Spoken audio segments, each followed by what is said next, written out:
I've landed a job at a publishing company and have been there for 10 years. I became a section chief in the sports newspaper department and got married 2 years ago through an office romance. Just when I thought everything was going smoothly, something unexpected happened.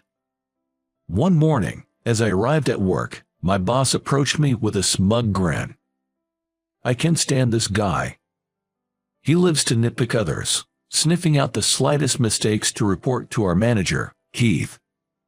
It's hard to tell if he's here to work or just to find fault with others, as he hardly does his usual job.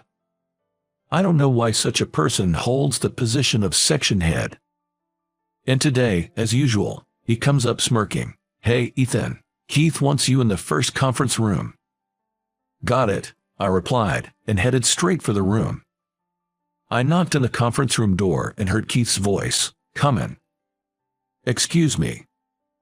As I opened the door, the heads of the sports department and the HR department looked at me.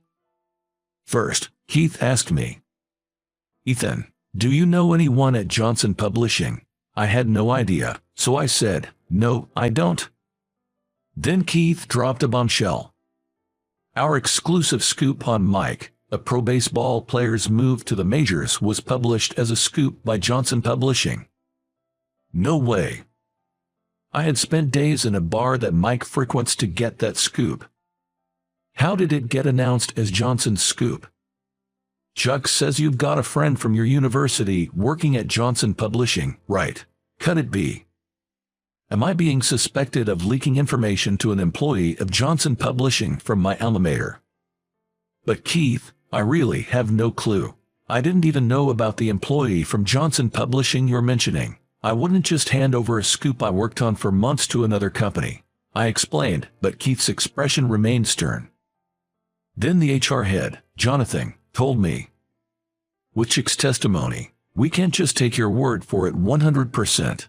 Until the dust settles on this leak, you're assigned to work at a regional branch." I couldn't believe my ears. A regional branch, in a place without a pro baseball team. And there's only a slim chance they even have a pro game once a year. At least there's a high school baseball team that's a regular at the Nationals, so maybe I can write about that. But this is clearly a demotion. And so, I was transferred to the regional office from the next week.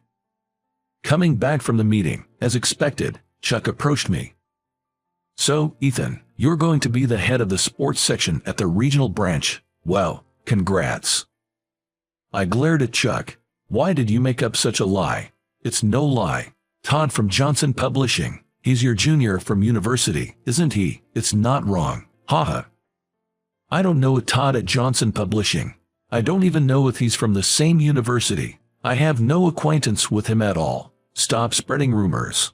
As I said this, Chick's grin grew wider. "I just stated the facts. It's not my business how the higher-ups decide." That's when I realized I had been set up.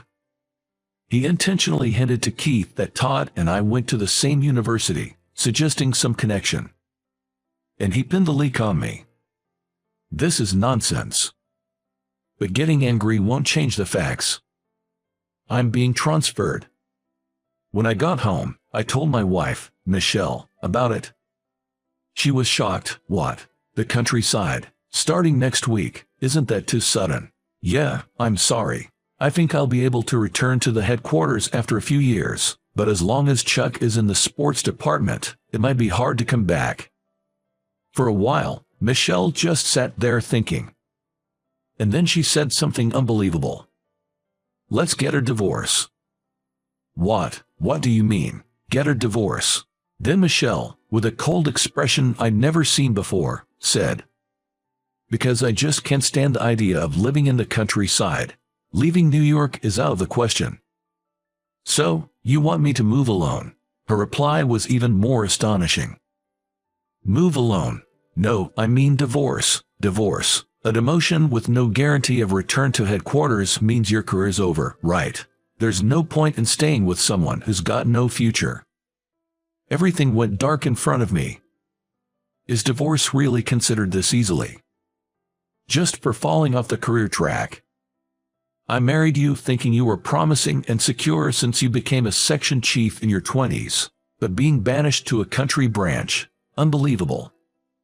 That made it clear. Michelle didn't love me for who I was. She married the title of a young section chief at a major publishing company, likely on the fast track to success. After hearing Michelle's cold words, my feelings cooled off fast. I didn't feel like trying to make her stay or convincing her otherwise. We really did become strangers again, just like that, with a single piece of paper. After that, I packed up my things within a week and moved. On the evening I moved my stuff into my new apartment, I decided to head to the supermarket, a 10-minute walk away, to grab some dinner.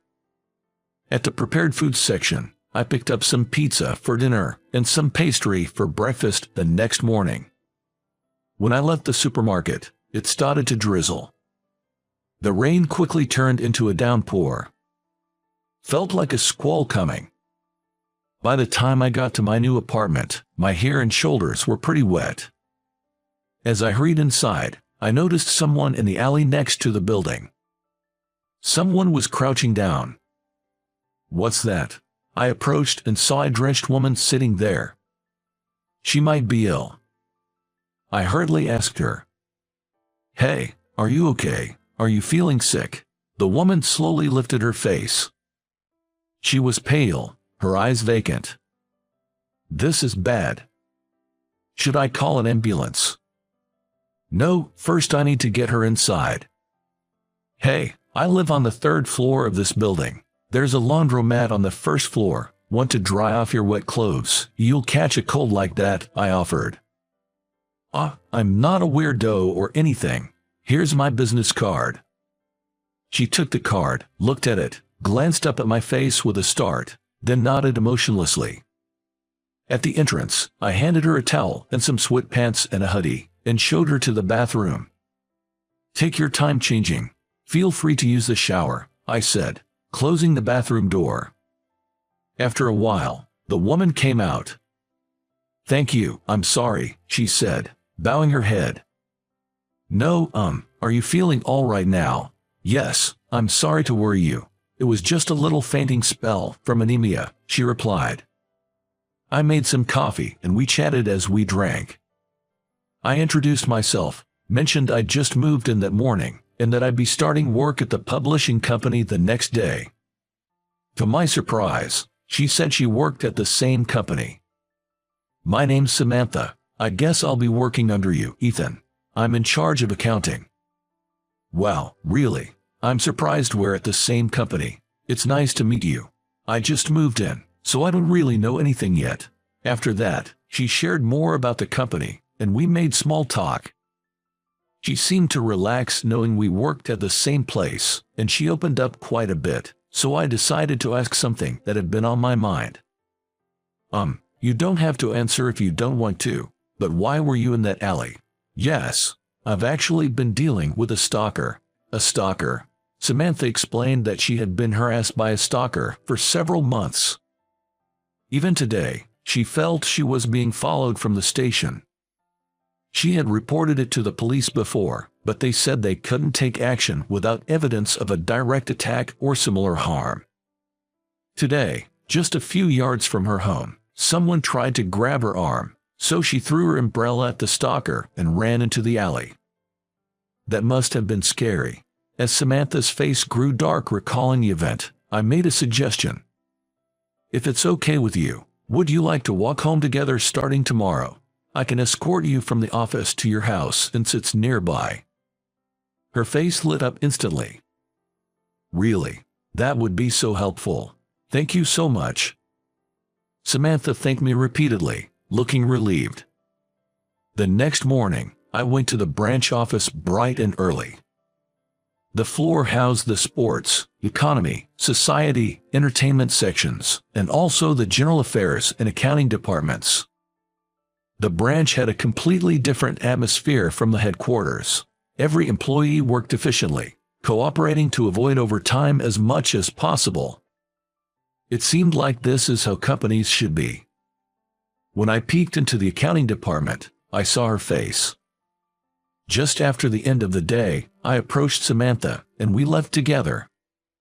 That evening, we had dinner at a restaurant she recommended, since she was a local. From then on, we ate dinner together every night. I feel kind of bad, making you walk me home every day. While enjoying some delicious seafood at a place she suggested, Samantha said apologetically, "Nat, it's fine. I'm grateful for the good company and great food in a town I'm still getting used to." She smiled warmly at my response. We spent every evening together, sharing stories about our lives. She had divorced a few months ago after her husband had an affair. Soon after becoming single, she started seeing the same guy at her local convenience store, and eventually, he began following her and harassing her. She was genuinely scared when we met, and she was thankful to have someone to walk home with. On our days off, we started going out for meals together, and she showed me around to the stores with the best deals and the tastiest deli food. Gradually, I began to develop feelings for this incredibly kind woman. This went on for about a week. One day, after work as usual, I walked Samantha to her apartment building. As she entered the entrance and I was about to leave, I heard a woman scream. Could it be the stalker? I thought he had given up following her. I rushed back at full speed and burst into the entrance of her apartment building. There, in front of me, was Samantha being embraced by a man in a black hoodie. "Hey, what do you think you're doing? Get away from her!" I shouted as I twisted the man's wrist, causing him to kneel and fall. I put both of the man's arms in a tight chokehold and said to Samantha, "Call 911. I shouted. "If you come near her again, I won't go easy on you." I grabbed the man by the scruff of his neck and threatened him. Minutes later, the police arrived and arrested the man, who was found to have a stun gun and a box cutter in his pockets. "Thank you so much," I comforted the trembling, crying Samantha, assuring her it's all going to be okay now. The stalker would probably be locked up for a while. But Samantha seemed deeply affected. "I'm scared to enter my apartment alone from tomorrow." She started crying as she spoke through her trembles. I reached out to the real estate agent for my apartment building. They mentioned there were 2 vacancies at my apartment now. "Samantha, it's a bit cheaper compared to here, but there are empty apartments in my building. How about moving in?" I suggested. "So, does that mean I'd be coming home to the same place as you, Ethan?" She looked me straight in the eyes as she said it. "Yeah, if you're in the same building, I can make sure you get home safely every day." Her face brightened with a smile as she said, "Please, introduce me to the real estate agent." That weekend, the whole office helped with Samantha's move. The newspapers had run a story titled "Hero from New York Thwarts Stalker," so that became the talk of the day during the move. It was good to see my martial arts training from my student days come in handy. Since moving into the same building, Samantha started bringing over stew she had made in excess, saying she'd made too much. I've got this subtle feeling that a romantic sentiment is starting to sprout between Samantha and me. Neither of us has said anything about it yet, but I really enjoy the time I spend with Samantha now. Being demoted and then divorced before coming here, I was honestly just shocked, but now, I think it was all part of the right course of events. Word on the street is that my ex-wife has been making advances on Chuck, and when Chick's wife found out, it caused a scandal, leaving Chuck out of the company and my ex-wife in a mess with a lawsuit. Hearing that, I couldn't help but think, well, karma's a thing. I'm about to make a fresh start here. And I'm determined to never let Samantha go through such fear again. I want to protect her smile,